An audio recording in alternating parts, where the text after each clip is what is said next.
Hello and welcome to another episode of Band Director Bootcamp, the podcast with productivity and wellness tips for busy band directors. I'm your host, Lesley Moffat, and I'm really grateful to be sharing this platform with you. As busy band directors, we know you don't have lots of time to watch lengthy professional development webinars, so we share 20-minute tidbits with takeaways you can use to support you in this awesome profession in a healthy way. I'm really excited today to bring a guest. Her name is Cheyenne Higgs, and she is in her first year. She just completed her first year as a band director. And when I came across her, I was so excited that she was willing to come on here because I know a lot of folks out there are just beginning in your band directing careers or just about to begin. And she can relate not only to what it's like in this profession now, but also to you because she's just freshly, come out of college and the like. So she's going to probably have multiple tips that you can resonate with and take away at the end of this. So Cheyenne, I would like to invite you, first of all, say a huge thank you to you for donating your time and wisdom. And then I'd like to have you tell our listeners a little bit about you, what drove you to become a music teacher and what you teach so we can know a little bit more. All right. So I teach beginning and advanced band 6th through 8th. And the big reason of why I really wanted to be, well, first of all, just a musician is I got introduced to music really, really young. My dad was a musician. My sister was in high school band, middle school band. She played the flute, but my dad was really the biggest one for me. We grew up, I sang with him. He played guitar. And we did a whole lot of just musical bonding is what I call it. But recently in the past, I don't know, 3 or 4 years, my dad has been diagnosed with Parkinson's, and watching him and his motor abilities kind of deteriorate it's kind of heart-wrenching. Really, it is. I feel like I'm the one that's having to carry this on, not having to, but I'm the one that's carrying this on, our musical bonding through my career.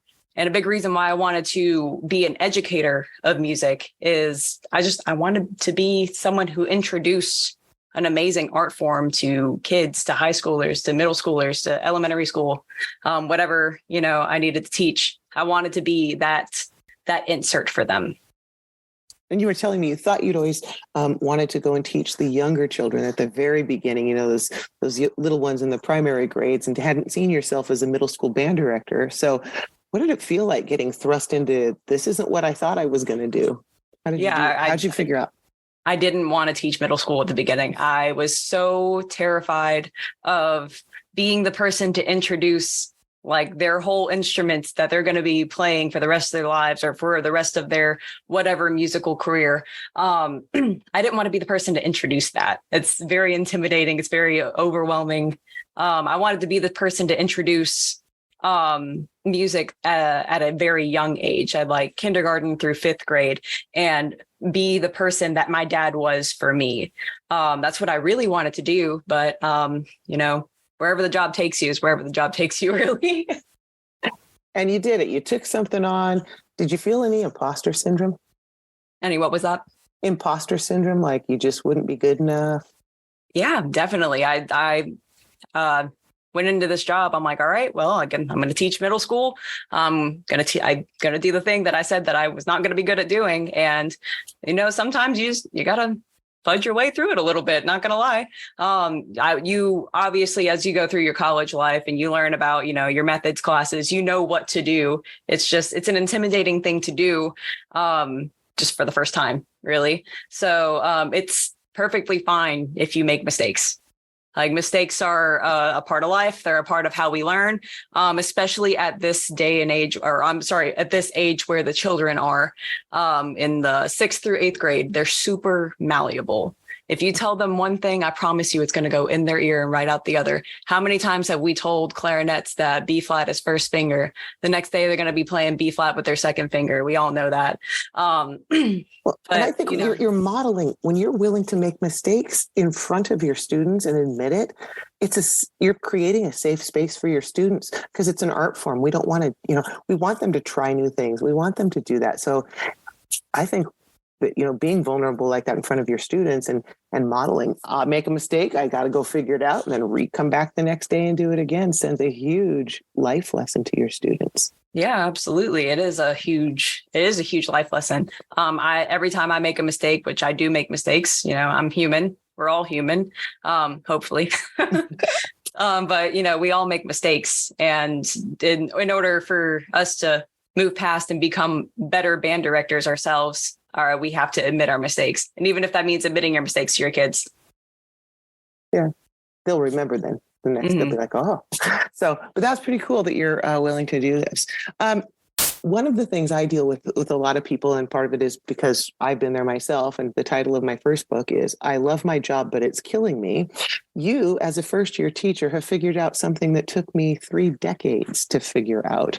And we talked about this, and I want to bring it back from our conversation before we did the recording here, because I think it's important for you to share from your perspective. So not just on my end, you have avoided a lot of the physical and mental stuff that I didn't deal with for a very long time, that made it so hard to stay healthy and well balanced. And so can you talk about how you've come into a job that you thought you'd never do, and you've done it for a year, and you're still standing, and you are here smiling as we talk about these things? What are some things that you did this first year that you think maybe just saved your sanity and helped you get through? Well, I was at the very beginning losing my sanity, and I knew it. And I'm thankful that I have a support system, that I have my significant other to rely on that kind of keeps me in check. But I had a huge identity crisis this year, and where I just made my sole being that I am a band director, I am a musician. This is me. That's all there is.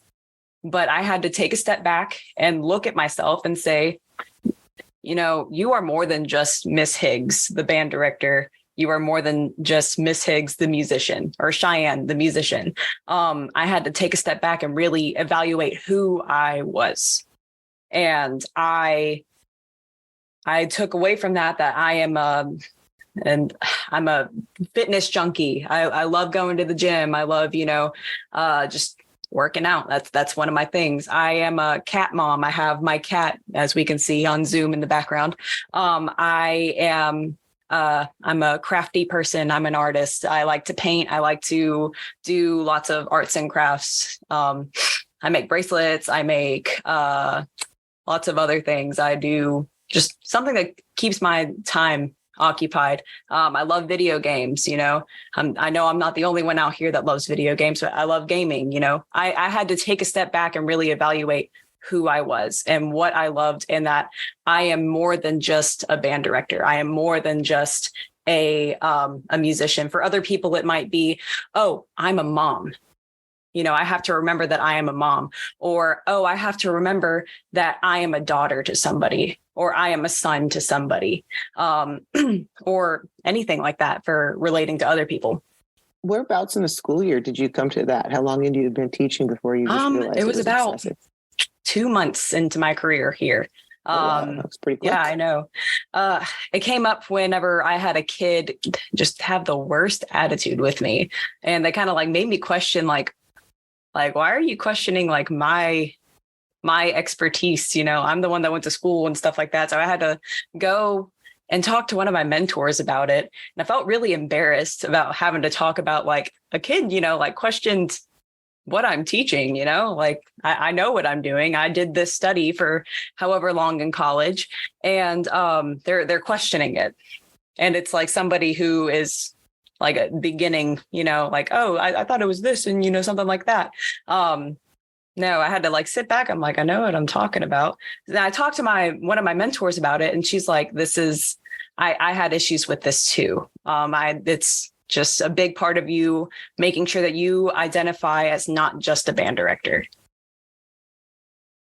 Yeah. And that's hard because we have egos, especially when I was a high school band director, I can say it right now because it was. And so it's hard to step back and all that. That bit about having a mentor, having a guide as musicians, didn't we all have private teachers? to help us get better on our instruments. And it's a craft, it's an art, and teaching is an art. It's a craft. And we need someone to help us reflect and to see in us what we can't always see in ourselves, or to give us those, if you were watching one of your students play the trombone, going back and forth between an F and an F sharp, 1 5 1 5 1, like this, you could watch them struggle and hope that they could learn to do it faster and faster. Or you could just walk over and say, there's an alternate fingering or position. You could do 6th position F and just back 6 5 6 5. It might be a little easier. And offering, steps. And you have mentors. When you have mentors, they can often see that for you when you're struggling with a behavior management thing or planning your lessons in an efficient way. And those mentors can often do give you the alternate fingering type of thing for whatever your struggle is. So, welcome, Band Director Bootcamp listeners. If you're feeling a bit burnt out and are ready for support and accountability partners in your wellness and productivity, we have an amazing opportunity for you. Join our 90-day virtual bootcamp, a community initiative designed for busy band directors like you who love their job but seek a more sustainable approach. We'll meet weekly, discuss your wellness goals, and develop strategies to help you achieve them. We'll tackle productivity hacks and fine-tuned systems for the upcoming school year. With 35 years of experience, I've got some tricks and tips up my sleeve that I can't wait to share. So, as we move into a new season of our lives, if you want to feel empowered and supported by like-minded individuals, this is your chance. Reach out to me at banddirectorbootcamp.com or click on the link in our show notes to schedule a 15-minute call. Let's ensure this is the right fit for you, get you signed up, and embark on this wellness journey together. Because together, we rise. I'm glad you bring that up. But isn't it hard to ask for help sometimes? I don't know. It's so hard to ask for help sometimes. You feel like whenever you go into your first year, like, I've got this, I don't need anybody's help. I don't need it. No, ask for the help. They're there for you to go back and to ask help for. I can't tell you how many times I called my college band director, his wife, which is a high school band director, or my 2 mentors that work at the rival middle school that's in my county. I can't tell you how many times that I've had to call them and say, I don't know what I'm doing. I don't know how to set up this fundraiser, or I don't know how to, I've had to go take lessons from a couple of them on instruments that I am not the absolute best at. I went to my college band director. I was like, I need a tuba lesson, ASAP. I'm a clarinet player, and I'm like, I don't know what I'm doing wrong. Turns out I just needed more air. So, but it just kind of goes back to that, just ask for the help. They're there to help you. And there are no stupid questions. And I tell my kids that too. As long as it pertains to our lesson or anything that you need help with regarding band, there are no stupid questions. Mm-hmm. It might feel stupid sometimes. All right, again, what's wrong with my tuba playing? Cheyenne, you need more air, like that. but sometimes we just need somebody to tell us that. Yeah. Well, what would you say? I guess we just talked about that, the finding of the mentors. Is there anything else that you did mention to me about breaking things down? You talked about, I hope it's okay to talk about that. You kind of had a hard time figuring out priorities of stuff and going through that process. And step by step, just share a little bit, because I bet you there's going to be a lot of folks out there who also struggle with this. Absolutely. No, I will not be afraid to admit that, I did get overwhelmed this semester or this past year. You went into a whole new thing that you've never done before, and you went full throttle. Yeah. As soon as you signed your contract, you go in full throttle and you're like, all right, we got to take this day by day, make your lesson plans out as best as you can, but you're pretty much taking it day by day. So I definitely got really overwhelmed. That was my biggest problem this year. But I had to force myself to sit down and all right, Cheyenne, what do we have first? All right, let's make our lesson plans for the week. All right, let's go on to the next step. And I put it in order of my priorities of what needs to get done, especially if there's a timeline or a deadline of some sort. Always put your deadline, the things that have the earliest deadline first, and I wasn't always successful. Sometimes I had to, submit something late, but it happens. But we're all human. Again, we all make mistakes. And as long as we learn from that, and we've all heard, our first year is the roughest. especially if some of us are coming to a new job and you're building a program. I started my job where the teacher really wasn't present for like the past 2 years, I guess. At least he wasn't in it for the long run. And then the last year, not my past year, but the year before I arrived, he had left pretty much in like September, and they had not much of a quality education. I'm going to guess that there's a lot of folks out there listening who, even if their situation was a little different because of the pandemic, have had to or start Absolutely. rebuilding too, just like that, and that overwhelm. So like that information that Cheyenne just said, breaking things down step by step, finding a mentor, learning to prioritize, and then remembering that you're more than just a band director. You have a whole life to live out there. She is so much wiser than I was at her age. My goodness, I'm super impressed, and I'm so grateful to you, Cheyenne, for coming on here and sharing with us today. And I want to thank all the listeners today who are making a difference every day in kids' lives through the magic of music education. And I hope you'll join us on our next episode of Band Director Bootcamp for more productivity and wellness tips to make your life a little bit easier.